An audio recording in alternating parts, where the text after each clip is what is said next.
તમે ગમે તેટલા નોલેજેબલ હો પણ તમે વારે વારે ડિસ્ટર્બ થઈ જતા હો તો તમે શાણપણામાં નથી આવ્યા, હજી એ કેટેગરી નથી આવી.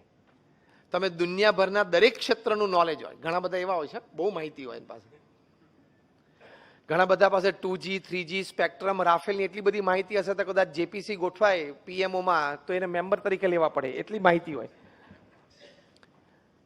પણ એની સામે કોઈ બે વાર જોતું હોય તો એને પ્રશ્ન થાય કેમ જોતો હશે, કેમ જોતો હશે, એટલું એનું મન વીક હોય. આપણે પણ જો ને ગેધરિંગમાં જઈએ ત્યારે આપણને એમ પ્રશ્ન થાય કે પેલો માણસ 3 વખત મારી સામે જોતો હતો, કેમ જોતો હશે? હવે જવાબ તમને કહું, આંખ છે ને જોવે, સિમ્પલ. તો કે 4થી 5મી વાર જોયું, 3 વાર જ જોયું તું, 2 વાર તો આમ જોતો તો તું વચ્ચેથી પસાર થયેલો.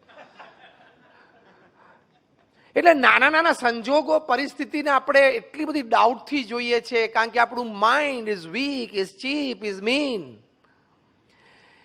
એટલે આપણે તરત ડિસ્ટર્બ થઈ જઈએ છીએ. આવું કેમ થયું? નહોતું થવું જોઈતું. આવું કેમ થયું જે બરોબર નથી?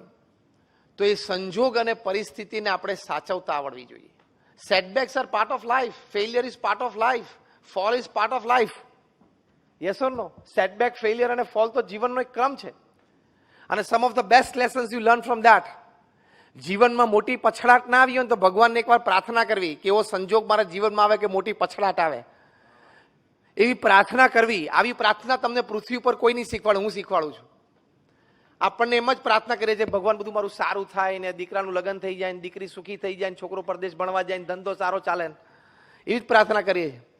કોઈક દિવસ તો જીગર રાખો કે ભગવાનને એકવાર કહું કે એવા સંજોગો જીવનમાં ગળો કે પછડાટ આવે, સેટબેક આવે, ફેલિયર આવે તો જીવનની ઘણી બધી સ્પષ્ટતાઓ, વ્યક્તિઓ વિશે ઘણી બધી સ્પષ્ટતાઓ તમારા મનમાં આવશે. Setback or failure is the greatest teacher. એવા સંજોગો જીવનમાં આવે એ બહુ જ જરૂરી છે. તો વ્યક્તિ ઓળખવાની પારખ એટલે પરખ તમારી બદલાઈ જશે, એક ક્ષમતા જુદી કક્ષાએ પહોંચી જશે. સંજોગ અને પરિસ્થિતિ તમે હેન્ડલ કરી શકશો. See, what happens with you is 10%. How you take it is 90%. જે બને છે તમારી સાથે એની તો ઇમ્પેક્ટ તમારી પર 10% છે. એ સંજોગ એ પરિસ્થિતિને તમે કેવી રીતે જોવો છો, કેવી રીતે મૂલવો છો, તમારા જીવનમાં એ કેવી રીતે સ્વીકારો છો એની ઉપર એનું 90% ઇમ્પેક્ટ રહેલી છે. તો એક સેટબેક કે ફેલિયર આવે. પ્રમુખ સ્વામી મહારાજને લંડનમાં ભવ્ય મંદિર કરવું હતું. ત્યાં લંડનમાં હેરો નામના એક સબબમાં અમે મોટી જગ્યા પણ લીધી. I am talking of early 90s. આજુબાજુના રેસિડન્સે અમારી સામે કેસ કર્યો સંસ્થા સામે કે આ લોકો અહીં મંદિર બાંધશે તો રાત્રે 12 વાગ્યા સુધી ઘંટ વાગશે ને, આરતી વાગશે ને, ઢોલ વાગશે તો અમારી પીસ એન્ડ પ્રાઇવસી ડિસ્ટર્બ થશે. એટલે 12 વાગ્યા સુધી કોઈ નથી વગાડતું, અમારે ટાઈમ નથી. અને અમે કહ્યું ભારતમાં આવો, અમારા મંદિરો જુઓ, રાત્રે 9 વાગે તો મંદિર શાંત હોય છે, થઈ જાય છે, ઠાકોરજી પોઢી જાય છે. સ્ટીલ કેસ ચાલ્યો અને પશ્ચિમ જગતમાં કેસના ભાગરૂપે એક લીગલ પ્રોસિજર એવી પણ હોય છે કે જેને સિગ્નેચર કેમ્પેઇન કહે છે. કોર્ટ બંને પાર્ટીને કે જે અફેક્ટેડ નેબરહુડ છે એમાંથી તમે તમારી સિગ્નેચર લઈ આવો, કન્વિન્સ કરીને લોકોને. વધારે સિગ્નેચર કોણ લાવે છે? એટલે સાહજિક છે એ લોકો લોકલ્સ હતા ને અમે ઇમિગ્રન્ટ્સ હતા, એટલે વધારે સિગ્નેચર એ લોકોને મળી. કંઈક એ મોટી વાત રાખીને કોર્ટે જજમેન્ટ આપ્યું કે BAPS સંસ્થા અહીંયા મંદિર નહીં બનાવી શકે. Full and final judgement. Now listen carefully. Pramukh Swami મહારાજ બરોડામાં હતા અને લંડનથી અમારા ટ્રસ્ટીશ્રીઓએ ફોન કર્યો અને કહ્યું પ્રમુખ સ્વામી મહારાજને કે સ્વામી આપણે કેસ હારી ગયા છીએ અને હવે આપણે ત્યાં મંદિર નહીં કરી શકીએ. અમારા વડીલ સંત પૂજ્ય વિવેક સાગર સ્વામી સામે જ ઉભા હતા, એ આ પ્રસંગના પ્રત્યક્ષ સાક્ષી. પ્રમુખ સ્વામી મહારાજના કાને આ શબ્દ પડ્યા કે we have lost the case and it is a full and final judgement. પહેલો રિસ્પોન્સ પ્રમુખ સ્વામી મહારાજનો. જો આ સંજોગ અને પરિસ્થિતિમાં અભિગમ કેવા રાખવા. એક સેટબેક તો આવ્યો લાઈફમાં, મોટો ઝાટકો તો આવ્યો. પ્રમુખ સ્વામી મહારાજે ઝાટકાને કેવી રીતે લીધો ને એ આપણે શીખવાનું છે. એ જીવન છે. પ્રમુખ સ્વામી મહારાજના ચહેરા ઉપર એક લકીર પણ ફરી નહીં, નોટ અ સિંગલ વ્રિંકલ ચેન્જડ. પહેલું વાક્ય પ્રમુખ સ્વામી મહારાજ બોલ્યા, જેવી ભગવાનની ઈચ્છા. આ શબ્દોમાં બહુ તાકાત છે. બીજું વાક્ય પ્રમુખ સ્વામી મહારાજ બોલ્યા કે આપણે આપણો પુરુષાર્થ કરી લીધેલો, હવે જે પરિણામ આવ્યું એ આપણે સ્વીકારી લેવાનું. કેટલી સ્થિરતા રહે. આપણે આપણો પુરુષાર્થ કરી લીધો, બધા રિસોર્સિસ આપણે કામે લગાડી દીધા, હવે પછી જે પરિણામ આવ્યું એ આપણે સ્વીકારી લેવાનું, કારણ કે એનાથી વિશેષ તો આપણે કંઈ કરી શકીએ મતા જ નહીં. અને the third thing is determination. પ્રમુખ સ્વામી મહારાજે કહ્યું કે આપણે નક્કી કર્યું છે કે અહીંયા મંદિર કરવું છે, એટલે કરવું તો છે જ. બીજી જગ્યા શોધવા માંડો, કરશું. બીજી જગ્યા શોધી નિસ્દનમાં કર્યું. 1995માં ઉદ્ઘાટિત થયું ત્યારે રીડર્સ ડાયજેસ્ટે લખ્યું કે it is the 8th wonder of the world. તમે આજે પણ નિસ્દન જાઓ તો એ મંદિર beautiful exhibition of Indian culture, અને સમગ્ર ઇંગ્લેન્ડ દેશની એક પણ સ્કૂલ બાકી નહીં હોય જેના વિદ્યાર્થીઓએ આ મંદિરની વિઝિટ નહીં લીધી હોય. અને અત્યારે ધ 100 ટોપ આઇકોનિક બિલ્ડિંગ્સમાં એ BAPS સ્વામિનારાયણ મંદિર નિસ્દન લંડનનો સમાવેશ છે. કામ પણ એવું કર્યું, પણ આમ ડઘાઈ ન ગયા. આપણે શું થાય કે આ કેમ બન્યું, આ મુખ્ય પ્રશ્ન હોય છે. મેં કોઈનું ખોટું નથી કર્યું તોય મારી જોડે આવું કેમ બન્યું, આ મુખ્ય પ્રશ્ન હોય છે. બધા હા પાડો છો એટલે વાત તો સાચી છે ને. મેં કોઈનું ખોટું નથી કર્યું તો મારી સાથે કેમ આવું કર્યું, આ એક પ્રશ્ન. બીજો પ્રશ્ન, મેં મારી બુદ્ધિ, શક્તિ, આવડત, હોશિયારી, રિસોર્સિસ બધા કામે લગાડેલા, તો એમ મારા પ્લાનિંગ પ્રમાણે મને સક્સેસ કેમ ના મળ્યો, એ બીજો પ્રશ્ન.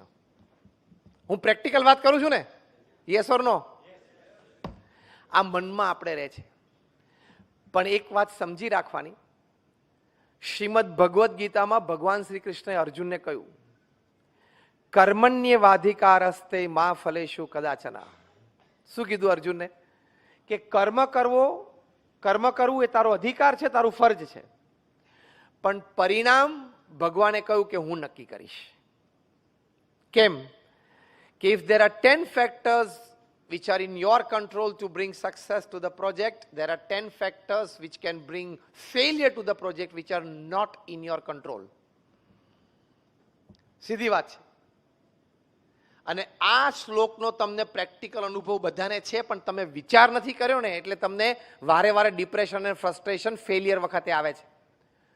આ શ્લોકનો તમને પ્રેક્ટિકલ અનુભવ જીવનમાં 10 વખત હશે. જો હવે હું બોલું ને એમાં તમે બધા હા પાડશો કે અમારા અનુભવ છે. શાંતિથી સાંભળજો. આપણને બધાને અનુભવ છે કે ઘણી વખત આપણે ખૂબ સારો પુરુષાર્થ કર્યો હોય, બધા રિસોર્સિસ કામે લગાડ્યા હોય, તોય આપણને સક્સેસ ઓછો મળે છે. હા કે ના? અને ઘણી વખત ઓછું પ્લાનિંગ હોય, એક્ઝિક્યુશન સંતોષકારક ન થયું તો ધાર્યા બાદનું પરિણામ આવી જાય. હા કે ના? તો આ શ્લોક સાચો ખોટો?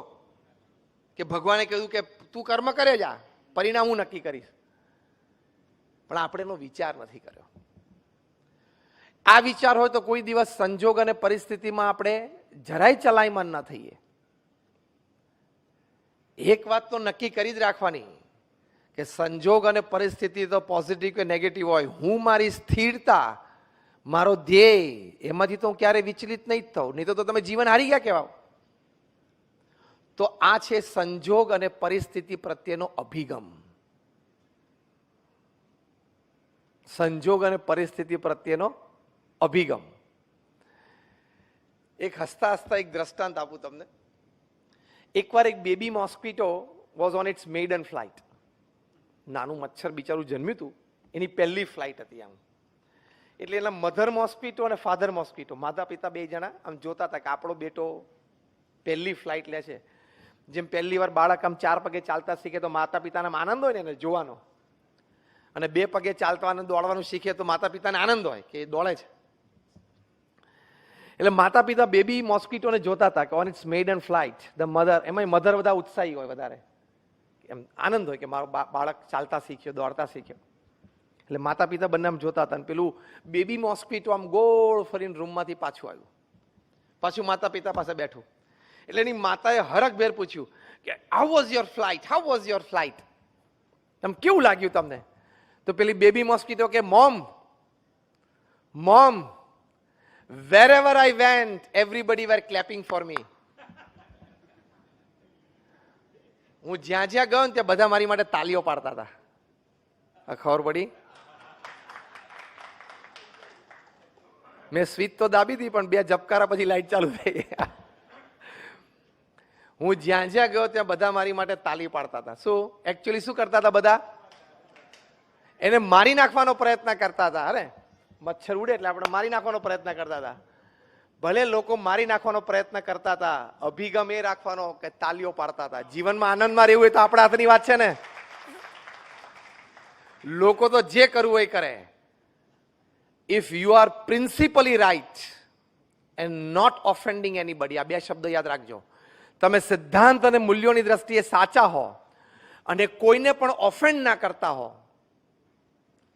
તો કોઈથી ગભરાવાની જરૂર નથી. વ્યક્તિઓની ચિંતા રાખવાની જરૂર નથી. વ્યક્તિ અને સમાજનો અભિપ્રાય મારી માટે શું છે એની ચિંતા રાખવાની કઈ જરૂર નથી.